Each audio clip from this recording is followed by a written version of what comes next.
அது வல்ல பிரச்சனை. சாமியாரையும் எதிர்க்க முடியும். அது வல்ல பிரச்சனை. நீங்க ஏங்க சொன்னாரு அவர் இந்து மத அடிப்படையிலே சொல்லிக்கிறார். அதற்காகத்தான் பழிவாங்கும் போக்கு.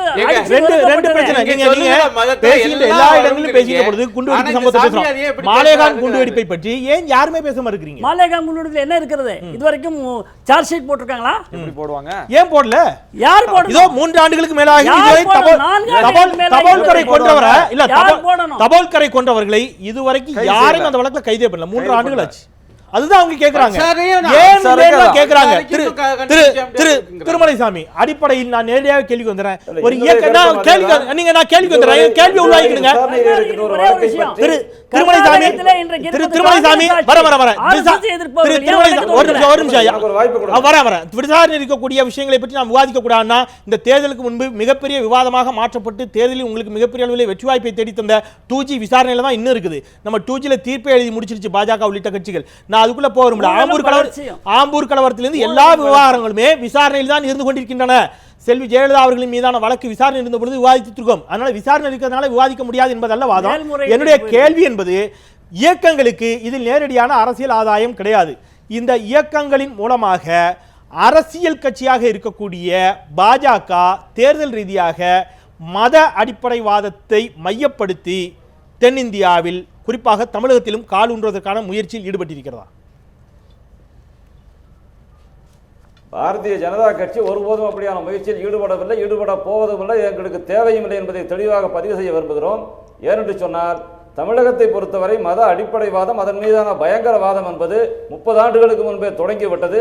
அதில் மிகவும் பாதிக்கப்பட்ட இயக்கத்தை சார்ந்தவர்களாக நாங்கள் இருந்து கொண்டிருக்கிறோம்.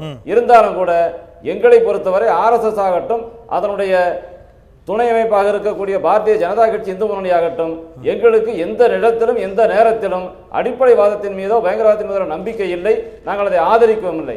அதே போல சாமனா பத்திரிகையிலே வந்த கருத்து குறிப்பிட்ட இந்து அடிப்படைவாதம் என்று சொல்லி இருந்தால் அதை நான் இப்பொழுது மறுக்கிறேன். என்று சொன்னால் அது விசாரித்து முடிவு செய்யப்பட வேண்டிய விஷயமே தவிர, ஒரு சில தனிப்பட்ட நபர்கள், உங்களுக்கு நன்றாக தெரியும், ஊடகத்துறையில் நன்றாக தெரியும், இன்றைக்கு உலகளாவிய வகையில் இருக்கின்ற பயங்கரவாதம் எந்த மதத்தின் பேரால் இருக்கிறது.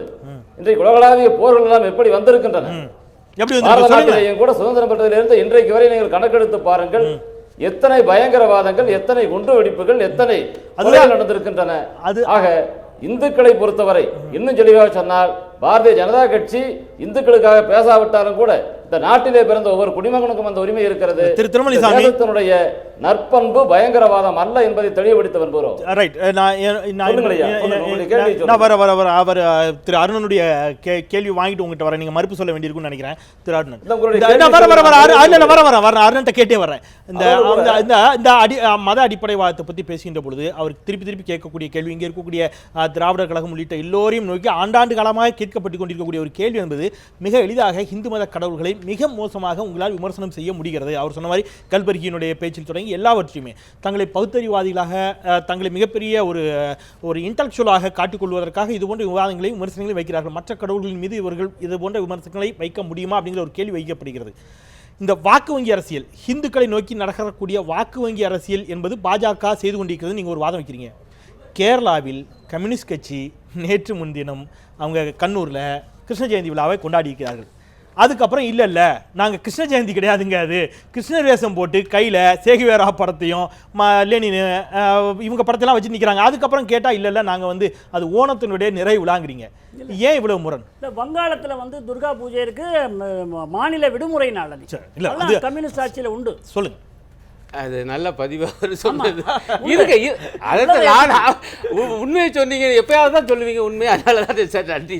அதாவதுங்க, மார்க்சிஸ்ட் கட்சியை பொறுத்தவரை, இன்னும் சொல்லப்போனால் மார்க்சியத்தை பொறுத்தவரை, நாங்கள் எந்த மதத்தையும் எந்த மத கடவுள்களையும் இழிவாக பேசுவது இல்லை. ஒரு கேள்வி மட்டும் வாங்கிறேன். உங்களுக்கு பொருள் முதல்வாதம் என்ன முதல்வாதத்தில் தீர்க்கமான அறிவு கொண்டவன் அல்ல நான். தெளிவாக கேட்டேன். ஒரு பேராசிரியராக பொருள் முதல்வாத கருத்துக்களிலிருந்து சற்றே நகர்ந்து என்ன முதல்வாத கருத்துக்களை நோக்கி நகர தொடங்கி விட்டதா கம்யூனிஸ்ட் கட்சி? இல்லைங்க, நீங்கள் ரொம்ப இதுக்குள்ளெல்லாம் போகணும். ரொம்ப எளிமையாக சொல்கிறேன். எங்களுடைய மார்க்ஸ் மிக தெளிவாக சொல்லியிருக்கிறார்.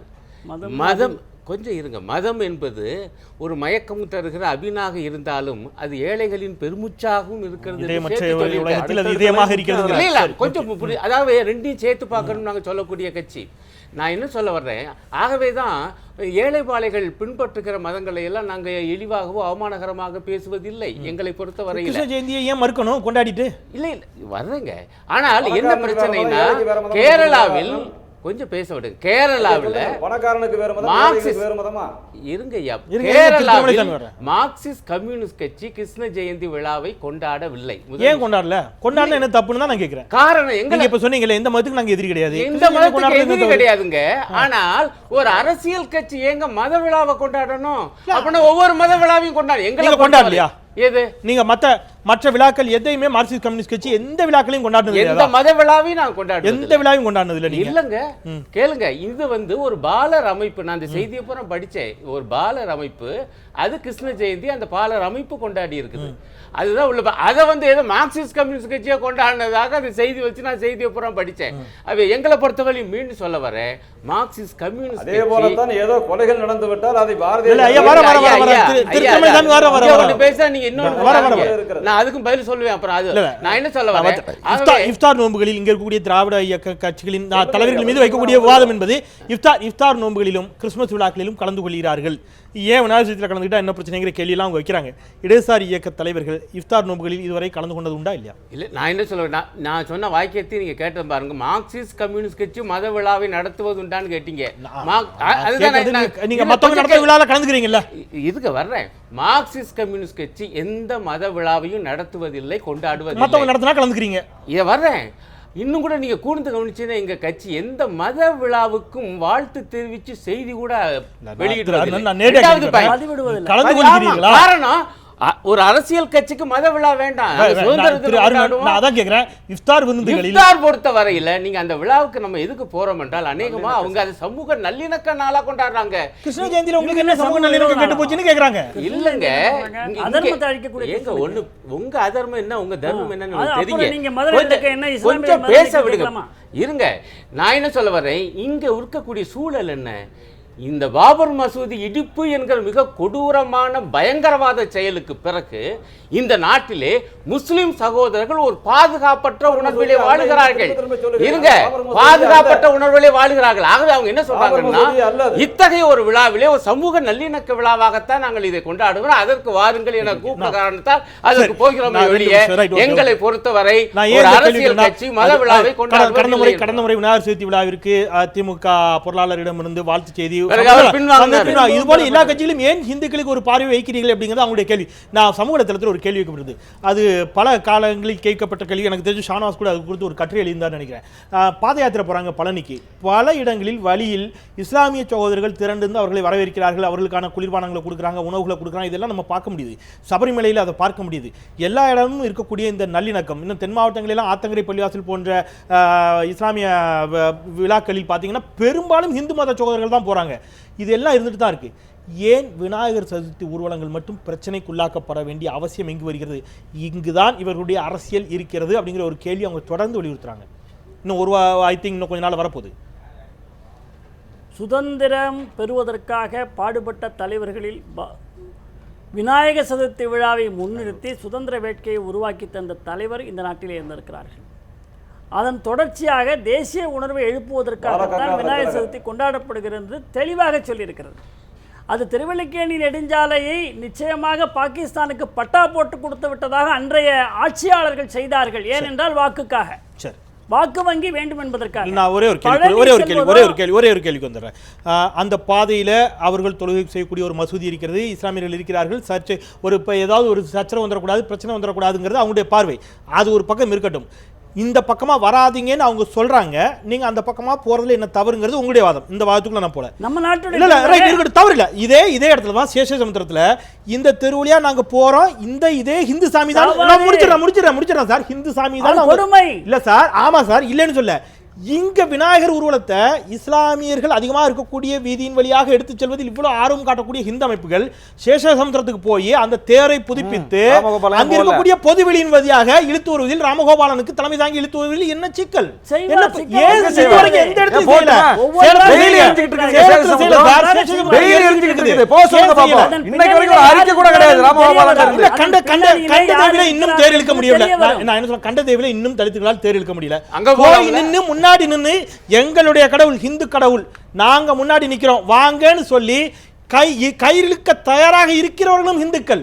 ஆனா அங்க காட்டாத ஆர்வத்தை இந்த பக்கமா வந்தீங்கன்னா பிரச்சனை வரும்னு சொல்லக்கூடிய இடத்துல நாங்க போவோம்னு காட்டக்கூடியதுதான். நீங்க பஸ்ல pick நீங்க pocket சொன்ன அடிக்கிறான்னா சகிப்புத்தன்மையா? பயணம் பண்ணாதேன்னு சொல்லுவாங்களா? நீங்க சொன்ன சகிப்புத்தன்மையா நான் கேக்குறேன். இல்ல பஸ்ல ஜேப் அடிக்கிறானா பயணம் பண்ணாதீங்க சொல்வீங்களா? நான் கேட்கறத தெளிவா கேட்கிறேன். திருப்பி உங்களுடைய உதாரணம் எனக்கு சரியா பொருந்தல. என்னுடைய கேள்வி என்பது, இங்கே மறிக்கிறவர்களும் இந்துக்கள், வழிபடுகிறவர்களும் இந்துக்கள். சேஷசமுத்திரத்துல இங்கே வழிபடுபவர்கள் இந்துக்கள், மறிக்கிறவர்கள் இஸ்லாமியர்கள். ரெண்டு இடத்துலையும் பிரச்சனை இருக்குது. ரெண்டு இடத்துக்குள்ள ஏதோ ஒரு இடத்துல தகராறு பேசாடக்கூடாதுங்கிறதுக்காக காவல்துறை ஒரு கட்டுப்பாட்டை விதிச்சிருக்குது. காவல்துறை பாதுகாப்பு கொடுக்குது, அது நீதிமன்ற உத்தரவு. என்னுடைய கேள்வி என்பது, அதை தாண்டி நான் அந்த வழியாக தான் போவேன்னு உறுதியாக இருக்கக்கூடிய ஹிந்து அமைப்புகள் ஹிந்து கடவுளினுடைய சிலைகளையும் சப்பரத்தையும் தேரையும் ஹிந்துக்களின் தெருவழியாகவே இழுத்து செல்ல முடியல. அங்க போய் இதுவரைக்கும் என்ன செஞ்சிருக்கிறீங்க? முதல்ல அங்க மாரியமான காப்பாத்துறதுக்கு வழியை பாருங்க. ஹிந்து ஒற்றுமை ஏற்பட்டால் இந்த யாருக்கு கேள்விக்கு லாபம்? பதில் நான் நான் ஒரு சொல்லுகிறேன், முறையும் வாய்ப்பு கேட்கிறேன், தாருங்கள். அரசியலாகவே கேட்கிறேன். Right, okay. ஹிந்து ஒற்றுமை ஏற்பட்டால் யாருக்கு லாபம்? இல்ல, நான் அதுதான் திருப்பி கேட்கிறேன். அதை ஏன் ஏற்படுத்த பாரதிய விட மாட்டீங்க? உங்களோட ஜனதா கேள்வி தான் வருது. கட்சிக்கு தான் லாபம். நிறைவாக அதை திருத்திருமலை செய்வார்கள். நேரம் கடந்து விட்டு திருத்திருமலை சாமி செய்வார்கள். ஒற்றை வரியில் நிறைவு கருத்து, ஒரே வரியில் நிறைவு கருத்து சொல்றீங்க. ஏன்னா நேரம் ஏற்கனவே கடந்து விட்டது 2 நிமிடங்கள். ஒற்றை வரியில் ஐயா சொல்லுங்கள். ஒற்றை வரியில் நிறைவு கருத்து. இந்து மதத்தில் இருக்கின்ற ஜாதி பிரிவினைகளை நிறைவாகத்தான் இந்து மதத்தில் இருக்கின்ற ஜாதி பிரிவினைகளை ஒழிப்பதற்கு, சமப்படுத்துவதற்கு RSS என்றைக்கும் கங்கணம் கட்டி கொண்டு செயல்பட்டுக் கொண்டிருக்கின்றது. பல்வேறு ஜாதி சண்டை விந்தர்களை நாங்கள் தான் முதலிலே சென்று பணியாற்றி இருக்கிறோம். அதோடு கூட இந்த நாட்டிலே எந்த தெரு வழியாகவும் எந்த சுவாமி ஊர்வலமும் போவதற்கு யாரும் எந்த தடையும் செய்யக்கூடாது என்பதுதான் எங்களுடைய கருத்து. அரசுகள் அரசியல் லாபத்திற்காக இந்த அளவிலே நிறைவு செய்யலாம். இந்த அளவிலே நிறைவு செய்யலாம். எந்த திருவழியாகவும் எந்த கடவுள் சிலையும் எடுத்து செல்வதற்கு தடை விதிக்க கூடாது என்ற கருத்தோடு நீங்கள் நிறைவு செய்திருக்கிறீர்கள். இது எந்த அளவிற்கு இந்தியாவில் மூலை முடுக்குகள் எல்லாம் சாத்தியமாக கொண்டிருக்கிறது என்ற ஒரு கேள்வியை உங்களுக்கே விட்டுவிட்டு நான் நிறைவு செய்கின்றேன். நேரம் கடந்து விட்டது. அரங்கில் இணைந்த 3 பேருக்கும் என்னுடைய நெஞ்சார்ந்த நன்றிகள். திருமலை சாமி நேரலில் மதுரையிலிருந்து தொடர்ச்சியான பணிகளுக்கு மத்தியில் இணைந்தீர்கள். நன்றி. உங்களுக்கும் என்னுடைய நெஞ்சார்ந்த நன்றிகள். இந்த அளவிலே நிறைவு செய்யலாம். மத அடிப்படைவாதம், அது எந்த மத அடிப்படைவாதமாக இருந்தாலும் நிச்சயமாக ஏற்றுக்கொள்ள இயலாத ஒன்று. அது தேசத்தின் ஆன்மாவை கொல்லக்கூடியதாக போய்விடக்கூடிய அபாயம் இருக்கிறது. கருத்து சுதந்திரம் நிச்சயமாக காப்பாற்றப்பட வேண்டும். மத நல்லிணக்கம் அவசியம் போற்றி காக்கப்பட வேண்டிய ஒன்று. அதை நாமும் இணைந்து அந்த பயணத்தில் பயணிப்போம் என்று கூறி நிறைவு செய்கின்றேன். மறந்து கொண்டே இருப்பது மக்களின் இயல்பு. அதை மீண்டும் நினைவுபடுத்திக் கொண்டே இருப்பது எங்கள் கடமை. அந்த அளவிலே நாளை மீண்டும் மற்றும் சில சமூகம் சார்ந்த பிரச்சனைகளோடு கேள்வி நேரத்தில் உங்களை சந்திக்கின்றேன். நான் செந்தில். நன்றி.